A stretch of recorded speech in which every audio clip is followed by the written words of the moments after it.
ನಮಸ್ಕಾರ ಎಲ್ಲರಿಗೂ, good morning, have a nice day. Welcome back to my channel. ನಾನಿವತ್ತು jeera rice ಮಾಡೋದು ತೋರಿಸ್ಕೊಡ್ತೀನಿ. ದಯವಿಟ್ಟು ವಿಡಿಯೋನ ಒಂದು ಲೈಕ್ ಮಾಡಿ.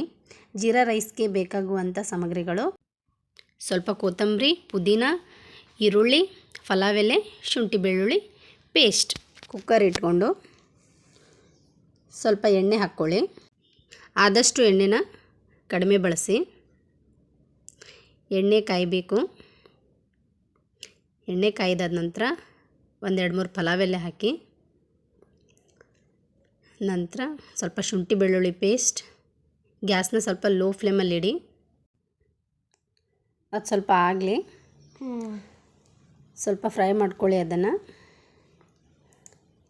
ಸ್ವಲ್ಪ ಹಾಗೆ ಕೈ ಆಡಿಸ್ತಾನೆ ಇರಬೇಕು. ನಂತರ ಅದಕ್ಕೆಲ್ಲ ನಾವು ಕಟ್ ಮಾಡ್ಕೊಂಡಿರುವಂಥ ಈರುಳ್ಳಿನ ಹಾಕಿ ಸ್ವಲ್ಪ ಮತ್ತೆ ಫ್ರೈ ಮಾಡ್ಕೊಳ್ಳಿ. ಅದು ಕೆಂಪಗಾಗೋವರೆಗೂ ಹುರ್ಕೋಬೇಕು. ನಂತರ ಕಟ್ ಮಾಡ್ಕೊಂಡು ಇಟ್ಕೊಂಡಿರುವಂಥ ಕೊತ್ತಂಬರಿ ಪುದೀನನ ಹಾಕ್ಕೋಬೇಕು.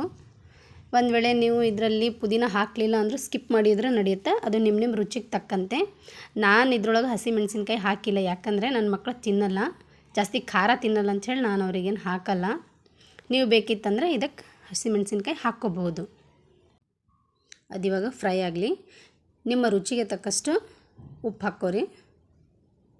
ಫ್ರೈ ಮಾಡ್ಕೊಂಡ್ಬಿಟ್ಟು ಸ್ವಲ್ಪ ನೀರು ಹಾಕಿ ಸ್ವಲ್ಪ ನೀರು ಕುದೀಲಿ. ಅದು ನೀವು ತೊಳೆದಿಟ್ಟಿರುವಂಥ ಅಕ್ಕಿನ ಕುಕ್ಕರ್ಗೆ ಹಾಕ್ಕೊಂಡ್ಬಿಟ್ಟು ಅಳತೆ ನೋಡಿ ನೀರು ಹಾಕ್ಕೋರಿ. ನೀವು ಎಷ್ಟು ಗ್ಲಾಸ್ ತೊಗೊಂಡಿರ್ತೀರಿ ಅದರ ಮೇಲೆ ಅಳತೆ ಮಾಡಿಕೊಂಡು ನೀರು ಹಾಕ್ಕೊಳ್ಳಿ. ಹಾಕ್ಕೊಂಡಾದ ನಂತರ ಆಮೇಲೆ ಮುಚ್ಚಿಟ್ಬಿಡಿ. ಅದು 2 ವಿಸಿಲ್ ಆಗಲಿ.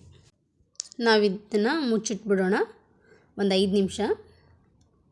ಅದು ವಿಸಿಲ್ ಆಗಲಿ, ಮುಚ್ಚಿಟ್ಬಿಡಿ ಒಂದು 5 ನಿಮಿಷ. ಇದು ಆಗಿದೆ. ಬಿಸಿ ಬಿಸಿಯಾದಂಥ ಜೀರಾ ರೈಸ್ ತಿನ್ನಲು ಸಿದ್ಧ.